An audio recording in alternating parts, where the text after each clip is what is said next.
अस्सलाम वालेकुम दोस्तों, उम्मीद करता हूँ आप सब खैरियत से होंगे और अपनी लाइफ बहुत अच्छी तरीके से एंजॉय कर रहे होंगे। तो दोस्तों, सीमा हैदर केस के अंदर जो लेटेस्ट अपडेट है, मेरे साथ तनवीर भाई मौजूद है। तनवीर भाई कैसे आप? मैं बिल्कुल ठीक हूँ। अस्सलाम वालेकुम दोस्तों, कैसे हैं सभी दोस्त? बिल्कुल खैर वाफियत से होंगे। दोस्तों, वकास अब्बास भाई के चैनल पे मौजूद है।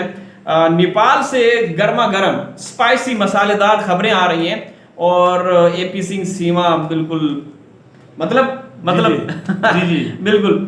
और एक और बड़ी खबर बड़ा खुलासा जो कि हम लोग भी कहते आ रहे थे। हम लोग देखें, जो हमारे दोस्त आबाद बहन भाई हैं जो हमारे साथ जुड़े हुए लीगल एक्सपर्ट, हम ये शुरू से कहते आ रहे थे कि भाई इसकी कोई जांच वगैरह नहीं हो रही। अगर जांच होती तो मतलब ये तो 1 महीने के अंदर अंदर ये जेल के अंदर होती। तो तनवीर भाई कहा तो जा रहा है कि जांच हो रही है और जांच एजेंसियां काम कर रही हैं।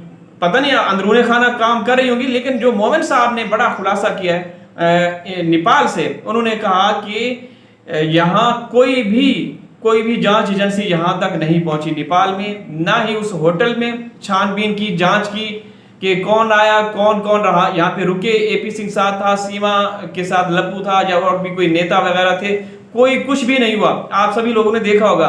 तो ये एक लम्हा फिक्रिया है, क्योंकि मोमिन साहब ऐसे आए बाएं शाएं नहीं करते। मोमिन साहब हमेशा जब उनके पास प्रूफ्स आ जाते हैं, शवाहिद आ जाते हैं, तभी बात करते हैं। तो हम पाकिस्तानी यूट्यूबर भी कहते आ रहे थे कि उनकी कोई जांच वगैरह नहीं हो रही थी। और तकरीबन 10-15 दिन पहले मोमिन साहब ने ये भी कहा था हिंदुस्तान में एक प्रेस ब्रीफिंग के दौरान कि सीमा की कोई भी जांच एजेंसी जैसे एटीएस है, सीबीआई है या एनआईए कोई जांच नहीं करे, बल्कि पुलिस कर रही है। तो अब पुलिस करेगी तो फिर वही होगा। तो तनवीर भाई, पुलिस तो ऑलरेडी जो है उसको तो उल्टा सिक्योर भी कर रही है साथ में जो है। लेकिन पाकिस्तान के एक मायनाज वकील है जनाब फयाज रामे, उनकी तरफ से एक बड़ी खबर आई है दोस्तों।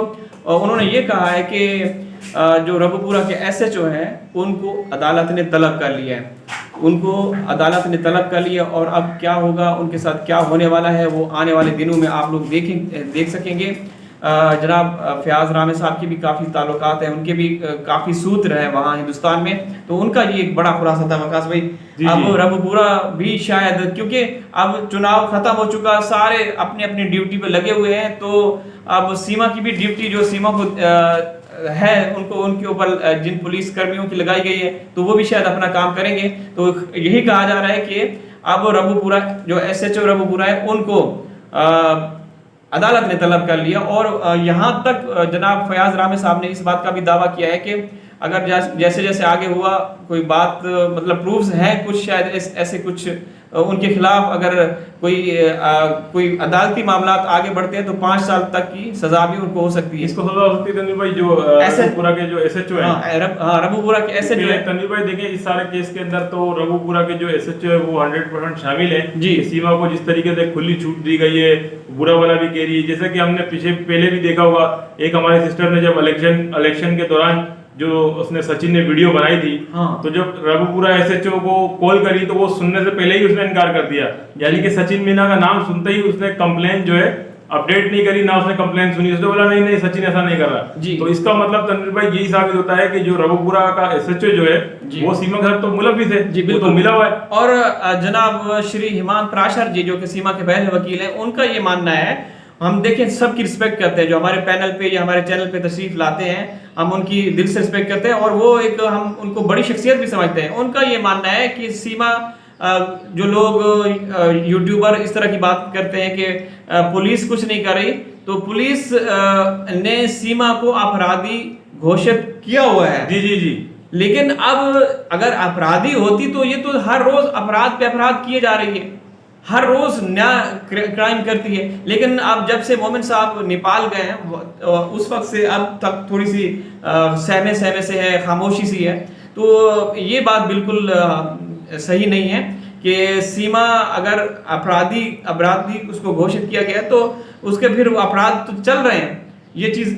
और दूसरी बात जनाब जो इस वीडियो में हम लोग बताना चाह रहे हैं वो ये है कि मोमिन साहब ने खुलासा किए। आप लोगों ने खुद इंटरव्यू देखा होगा, हम लोग अपनी तरफ से तो नहीं बोल रहे कि जांच एजेंसियां नहीं आई, कोई भी जांच एजेंसी अभी तक सीमा की जांच के लिए नेपाल पहुंची ही नहीं।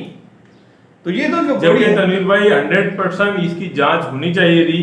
क्योंकि जब नेपाल के रास्ते ये सीमा गई है और सचिन इसको जो लेकर आया है, तो तनवीर भाई ये तो भारत की सुरक्षा के लिए एक बहुत बड़ा सवाल खड़ा होता है जी। कि नेपाल के रास्ते से तो इसका मतलब कोई भी आ सकता है। चले अगर कोई आ भी गया जी। या जान के आया या गलती से आया, तो सुरक्षा एजेंसियों का काम बनता था, जांच एजेंसियों का काम बनता था, वहां जाके वो पूछगछ तो करते, अपनी जांच तो करते कि ये सीमा आया कि किस तरीके से आई है, इसको कौन लेकर आया है और किसके साथ रुकी है। तनवीर भाई मैं तो इस पे असमंजस होता हूँ कि ये अब तक जांच एजेंसियां वहां पहुंची ही नहीं है।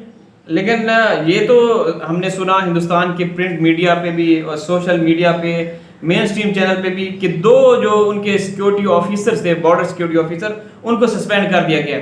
अब वो उनका भविष्य खतरे में है। सीमा अपराध कर रही है, सीमा क्राइम कर रही है, लेकिन उनका कुछ अता पता नहीं है। तो ये जो बात आपने की बिल्कुल सही है, बिल्कुल सही है। इसकी तो देखिए कोई भी किसी भी देश में अगर कोई इलीगल तरीके से कोई घुसपैठिया आता है तो उसकी खोज लगाई जाती है बाकायदा।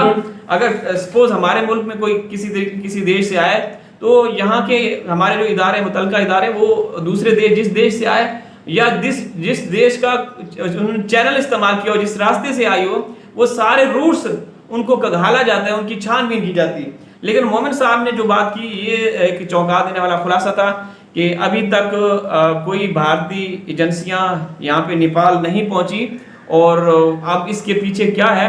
लेकिन हमें बड़ी उम्मीदें हैं। मोमिन साहब क्योंकि संतुष्ट हैं, उनका ये मानना है कि केस बिल्कुल आसान है, बिल्कुल आसान है। हैदर भाई के बच्चे हैदर भाई को मिलेंगे, लेकिन जो चीजें निकलकर सामने आ रही हैं हम उनको लेकर डिबेट करते हैं। बिल्कुल। हम किसी को बुरा भला, हमारा किसी से जाती दुश्मनी नहीं है, हम अपने विचार बताते हैं। हम पाकिस्तान में बैठ के हम इससे यही बात कर सकते हैं ना, हम हक और सच के लिए अगर आवाज उठा रहे हैं पाकिस्तान में, आप हिंदुस्तानियों को बताना चाहते हैं, आप लोगों को जगाना चाहते हैं कि ये औरत देखिए, इसने हमारे इस्लाम के बारे में कितना बुरा भला बोला, हमारे मक्का शरीफ के बारे में कितना बुरा भला बोला, आपके सनातन धर्म के हवाले से इन्होंने कितनी तौहीन की, अपने आप को द्रौपदी जी के साथ कंपेयर किया और उस शैतान को जो कि AP सिंह है, एक भगवान जी के साथ कंपेयर किया, तुलना की। तो फिर भी कुछ नहीं हुआ, खामोशी है। तो हम ये चाहते हैं कि आप फिजिकली निकलें, एहतजाज करें, धरना दें, जीना होगा, मरना होगा, सीमा को यहाँ से निकलना होगा। और तनवीर भाई एक बात मैं यहाँ पर ऐड करना चाहूंगा, जैसे कि मोमिन मलिक सर ने कहा कि गुलाम हैदर के बच्चों को मैं दिलवा कर ही दम लूंगा। तो तनवीर भाई देखें, किसी भी दुनिया के कानून के मुताबिक, चाहे वो पाकिस्तान हो, हिंदुस्तान हो, चाहे अमेरिका ही क्यों ना हो, ठीक है, अगर वालिदैन के अंदर अलहदगी हो जाती है, तनवीर भाई अगर अलहदगी हो जाती है, तो उस बुनियाद पर कोर्ट आदेश जारी करता है, जो भी हुक्मनामा जारी करता है कि किस तरीके से बच्चों को, यानी कि अब जो पालन पोषण होगा वो माँ के जिम्मे होगा या बाप के जिम्मे होगा। मगर अगर वालदा कहीं और शादी कर लेती है, किसी भी दुनिया के कानून के मुताबिक, अगर यानी कि जो माँ है, जो औरत है, वो अगर कहीं और शादी कर लेती है, तो फिर वो बच्चों की हकदार नहीं होती तनवीर भाई, क्योंकि उसने दूसरी जगह शादी कर ली। तो जो सीमा है दुनिया के किसी भी कानून के मुताबिक, उसको बच्चे गुलाम हैदर को तो देने ही देने। ये बात तो वो ज़हन से निकाल दे कि वो बच्चों की माँ है, बच्चों को जो है ना माँ से अलग नहीं किया जाएगा, या कोई भी दुनिया की ताकत उसको अलग नहीं कर सकती। देखें, ये कसूर खुद सीमा ने किया, ना ये सीमा कांड करती, ना उसको आगे दिन देखना पड़ता। क्योंकि गुलाम हैदर तो 1 साल से इस मसले से, इस कश्मकश की हालत से, इस तकलीफ से जूझ रहा है। तो तनवीर भाई अब मजीद आप क्या कहते हैं कि अब इंशाल्लाह गुलाम हैदर भाई की तकलीफें भी इंशाल्लाह खत्म हो जाएंगी? जी बिल्कुल बिल्कुल। हमें तो देखिए, हम तो ये कहते आ रहे थे कि अब हैदर भाई का वक्त शुरू होने वाला है, जो मुश्किलात थी, जो मुश्किल दिन थे वो गुजर गए, अब हैदर भाई हिंदुस्तान पहुंचेंगे। लेकिन ये जो सीमा है, जो इनकी, इसके आपने देखे होंगे आंसू जो है मगरमच्छ के या घड़ियाल के आंसू है, और ये रोना धोना एक दिखावा है। बस इसका जो है ना लीगल अंत होने वाला है।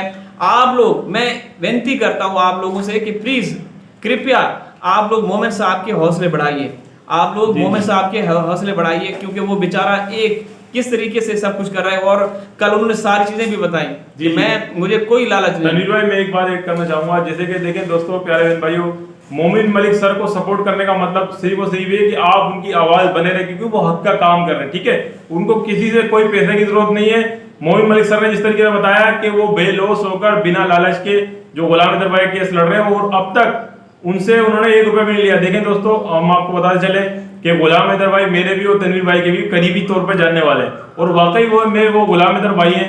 वो एक गरीब और शरीफ आदमी है, बिल्कुल सीधे साधे आदमी है। उन्होंने किसी किस्म का कोई 1 रुपया भी मोमिन मलिक सर को नहीं दिया है। तो आप लोगों से हमारी ये विनती है कि मोमिन मलिक सर का इसी तरीके से सपोर्ट बनाए रखें। बिल्कुल बिल्कुल, और इसी तरीके से प्यार देते रहें।